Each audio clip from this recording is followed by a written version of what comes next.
اور وہاں سارا وقت یہ ثابت کرنے میں لگ گیا کہ بابا شرک انسانوں کے بنائے ہوئے احکام کی اطاعت کو کہتے ہیں، اور وہ ہندوستان میں رہتے ہوئے یہاں کی جمہوریت کے تابع ممکن ہی نہیں وہ اسلام یا وہ ایمان.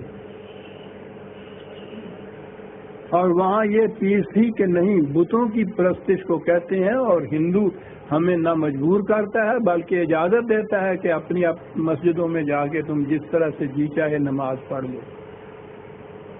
یہ پڑھ لو توحید ہو گئی. مندر میں جا کے بتوں کے سامنے جھک جاؤ تو وہ شرک ہو گیا.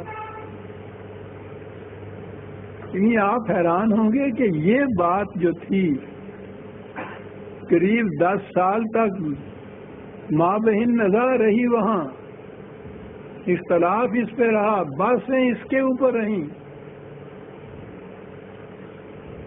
کہ کسی غیر مسلم حکومت کے اندر رہتے ہوئے توحید پرست ہو نہیں سکتے. حتیٰ کہ مسلمانوں کی بھی اگر مملکت ہو اور اگر وہاں بھی خدا کا کام نافذ نہیں ہوتا تو وہاں بھی توحید پرست نہیں رہ سکتے.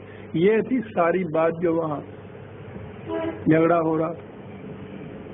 یہاں آنے کے بعد بھی آپ کے سامنے ہے جو کچھ ہو رہا ہے. تو جس قوم کی حالت یہ ہو جائے عزیزان من، بتوں کے آگے جھکنا تو وہ جہالت ہے. صرف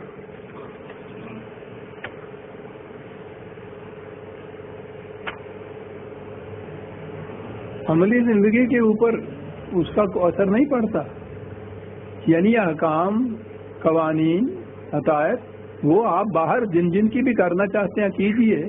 یہ بات کہ جا کے کسی مورتی کے سامنے ڈنڈوت بجا لایا، اس کا اس کے ساتھ تعلق ہی کچھ نہیں ہوتا.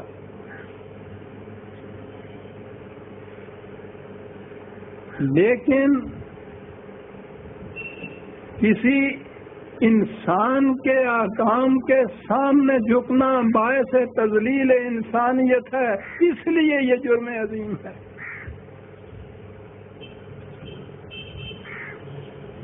قرآن نے ایسے ہی اسے ظلم عظیم نہیں کہا، کفر کو نہیں کہا اس نے ظلم عظیم. جہالت ہے، نہیں مان سکتا. بت پرستی بھی ایک وقت کے لیے اگر محض جہالت ہے